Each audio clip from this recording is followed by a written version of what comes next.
Welcome back to the 6 Yard Line podcast. I'm Noel. So I just wanted to quickly recap the Forest Sunderland game from the weekend. Me and Sean aren't recording together this week due to me. I'm traveling with work. I'm on the west coast of Canada, and so it's we have different time zones and lots of things kind of catch up in our life. But so this week we're dividing and conquering. I obviously watched the Forest Sunderland game on Saturday after watching Forest play very well against Betis in the Europa League on Wednesday night. So I had high hopes for this game. I thought this was going to be a good home win for Forest. I thought it was going to be 3-1 Forest. I still think they've got some issues defensively since Ola Aina and Murillo have both been out for a while now.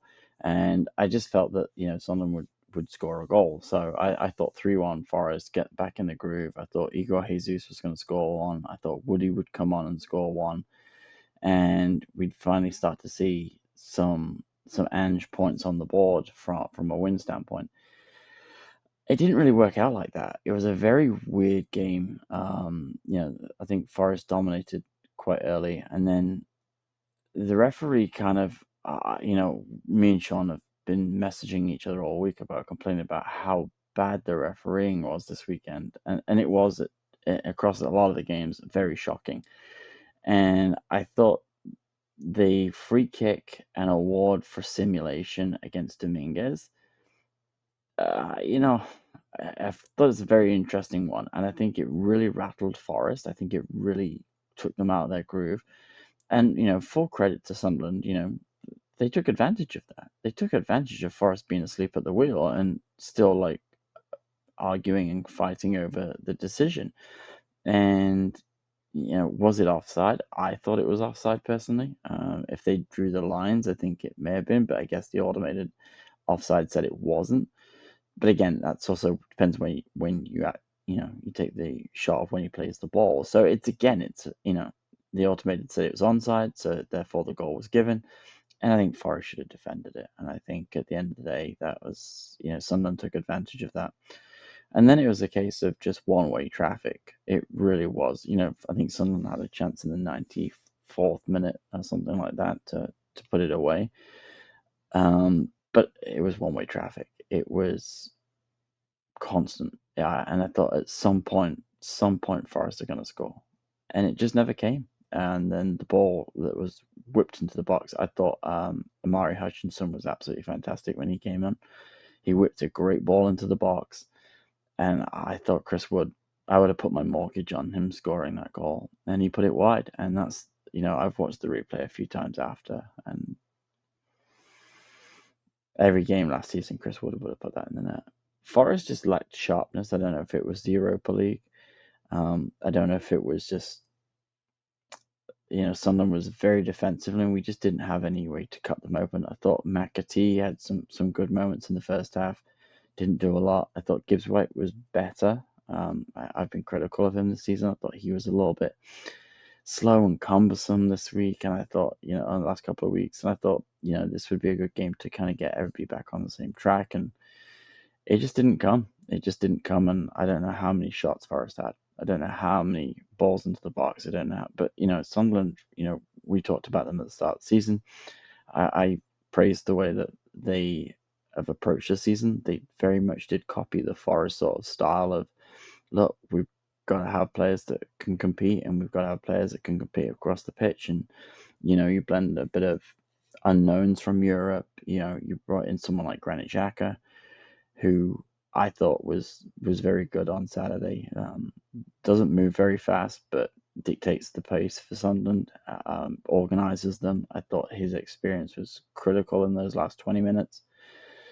And then I just thought Forest were just, it was one of those days. I think they could have played for another 90 minutes and don't think we would have scored. It was just one of those days where he just couldn't go in. And, the pressure comes now on Ange because obviously, he's got 5 games now in the Premier League, 4 games in the Premier League now, hasn't got a win. The pressure is going to mount because ultimately, I saw they're already on some channels already calling for his head, and I think it's a little bit too early for that. But I was never 100% sold on Ange. Like, And if I look at the way that they're playing right now, the play has been great. Like I said it to Sean, I think last week. I think um, the first game that you really kind of got to see Ange's style was really the Betis game, and I thought Forest played some great football, even in the game before in the league, which they also lost. They played some really good football, and I think that, that's great and it's awesome, but you got to start getting points, and it's difficult. It's difficult to see, right? So, right now, I think the pressure's on, and I say, as some channels are already calling for him to be gone. And, I have this horrible feeling that we're going to be 16th or 17th in the league and do really well in Europa League and basically become Spurs again, which I guess if we win a Europa League trophy, I will, as long as we win a Europa League trophy and stay in Europe, you can't ask for much more than that. But I thought the whole point of bringing the engine was to progress the football and to move up the table and to challenge. And I think that's kind of where I see the struggle going to be this year. And I just, when I look at it and I look at the way that they're playing, they're far more open, they're far more attacking. They're not full Ange ball, I don't think. I watched a lot of those early Spurs games last year and the year before, and they were just all out attack. And Forest just needs some time to gel, I think, is the other issue to it. They changed a lot of moving pieces, and I was saying this to somebody the other day. It's if you look at like how they were last year, Ola Aina and Anthony Elanga were ever presence down one side. Callum Hudson-Odoi knew those two players were going to be there or thereabouts. They're both not on the pitch for Forest right now. And Callum, to his fair, has looked, good in patches. But again, I think he's missing his buddy there, Ola. But I also think he's missing a bit of Anthony Elanga too. And when you look at, Newcastle's just above Forest, Villa's just above Forest, or just below Forest. I can't remember where they are now. But like, if you look at all the teams that had a really good season last year, they've all kind of got out of the gates really, really slow. Villa obviously won in the Europa League on Thursday night. And you kind of look at it and just think, Forest just a bit slow out the gate. And I think a little bit is the upheaval. And I was saying this, it's easy to say Ange out because, if anyone's followed us for a while has known that I'm not sold on him. I wasn't sold on him at Spurs. I thought he was a joke at Spurs. But I can only support who is there, right? And from my standpoint, I looked at the way that Spurs played, and at times they played great, but they won Europa League, but they finished 17th in the league. It's priorities, and I just think the stability at Forest has. You changed the style of play, you've changed the manager, you've changed quite a few faces that we didn't think. I do feel that Forest missed Douglas Luiz on Saturday because I felt if he was in that game, I think he would have been a lot different. I do feel that, there is a couple of players that I think Murillo is a big part of that.